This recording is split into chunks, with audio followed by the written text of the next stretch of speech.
Hi, I'm Scott Flowers with Cloud Ninjas. Today we're going to continue our series on the Dell PowerEdge R650xs. In this video, we're going to show you how to rack your server. Let's get going.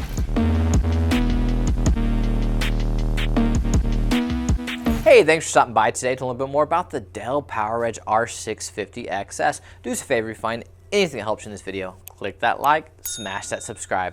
All right, let's hop in. This video is going to be specifically dedicated to racking your server. So pretty simple.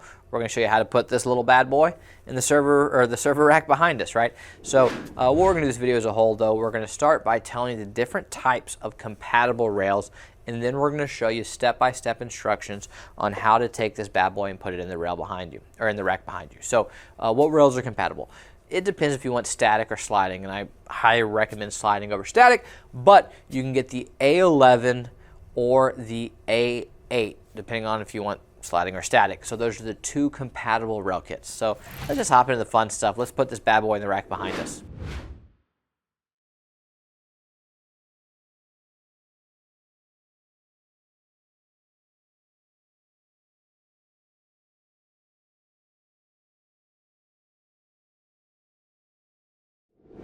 All right, so now we're going to get into the fun stuff and show you how to actually put your PowerEdge R650xs into the rack. I got Angel in the back here. It's a lot easier with two guys, especially when you have a broken elbow that you're recovering from. So he's going to definitely be helping me. So we've got our rails laid out here, and I want to show you right here. It's going to show you, it says left and front. This is going to be your A11 sliding rail kit. So that's the one of the Dell model numbers for it, even though there's a different part number for it, but it's the A11 rail kit, and it says left and front. So wait for it, this part of the rail goes on the left front side. I know that's kind of a brain buster here. So there's these two pegs right here, and there's also a little hook right here. So he's literally going to push this into the rack, so from on the inside. And then same thing for me. The old rail kits would kind of come around the outside or on top of it. We're going to be on the inside of it. So I did want to highlight that real quick. So Angel, go ahead and do number 7. Now that Angel has it on the back, you'll notice there's going to be these two little pegs that are sticking out, and I want to point out this hook right here. You can actually move this over. Okay, so when you go to line this up, at least for ours, there's 3 squares in our rack. So we are going to line this up where the top 2 pegs are going to be in the top 2 holes. And again, you have to push this to the side to be able to fit this in. So pull this to the side, slide this in right here. Now it's got those 2 pegs on top. We're just going to pull this forward, and you see those 2 little bolts come out. Right, you see that? And then we're just going to clip this back in, and it's locked in place now. So if I try to move it, it's totally locked in place. Now, you might have come here and you're going, hey, how do I actually get this out of my rack? Because a lot of people are trying to remove stuff from your rack. So we're going to do the exact opposite. So this little peg right here, this little hook I should say, we're going to pull this out. And when you do it, it already starts to pull back a little bit. You pull this out, and then you can literally push back and pull this out. Okay, so now the rail is loose. So again, to put it in, we're going to pull this to the side, take those 2 pegs, put them in the top section, and again, everything is within that the 1U for the 7 space, and it is locked into place. Now we'll slide the inners out here shortly, and we'll show you that in a minute, but the rail itself is in there. So we'll go to the right rail kit, and so same deal. Angel's going to put the back in, and then I will hook the front in. So Angel, let's do 7 again.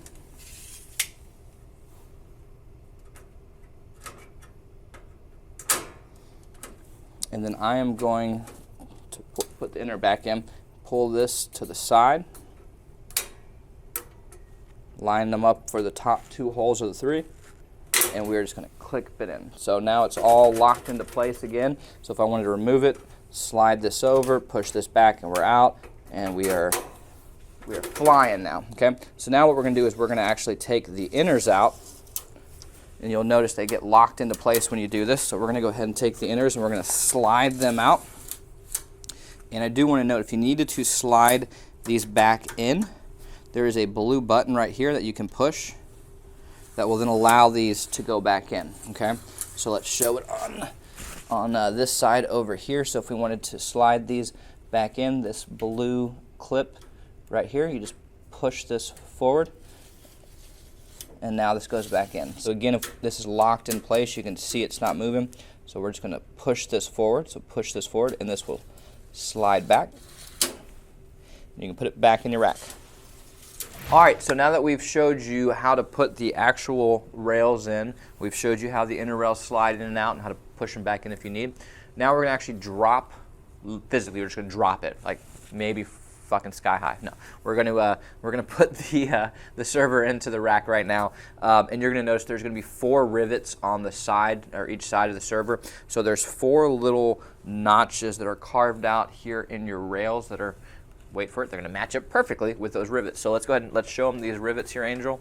Thank you for doing the heavy lifting with my broken arm. So you'll notice here these 4 rivets. So what we're gonna do is go ahead and line these 4 rivets up. And we always like to kind of put the back 2 in, if you notice, and then it kind of almost like a hinge will just come straight down. And so right now, all 4 of mine are in. How are yours, Angel? All good. So they're all in, they're looking good. They're locked into place right now. I physically can't push this back. It is just hanging here. So if you wanted to work on it, this is how you could work on it and do all that kind of stuff. But it's locked into place. So how we showed you earlier to move the inners in and out, we're gonna push these 2 blue clips forward, and it's gonna slide back, and now it's gonna lock into place. And again, some of you might be here because you wanna know how to actually physically remove this. You're like, I can't get this thing out, how do I get this out? Or, you know, right here, you get these 2 buttons. Just push these up, okay? And then you can literally just pull these forward. So let's go ahead and show them that again, Angel. So just push these up, and you can take this and just pull it forward. So that's how you get it out of the rack. And then again, once you get to this point, you might be also saying, how do I get how do I get the server out of the rails? So on the side right here, Angel, you can be our hand model. On the side right here, this little clip, you are literally just gonna lift it up. So when you lift it up, now it clips out, and you can lift your server back out. So let's go ahead and put it in, and it's locked back in. So that's how you put your server in and out of the rack. Do us a favor, if you found anything that helps you in this video, click that like, smash that subscribe, and if you're looking for any custom built servers, new, used, CPUs, GPUs, not even just Dell, HPE, Supermicro, Gigabyte, we build our own systems, for crying out loud. We would sure love the opportunity to earn your data center's business. Please email us at sales@cloudninjas.com. That's sales@cloudninjas.com. Thanks for stopping by, guys. Take care.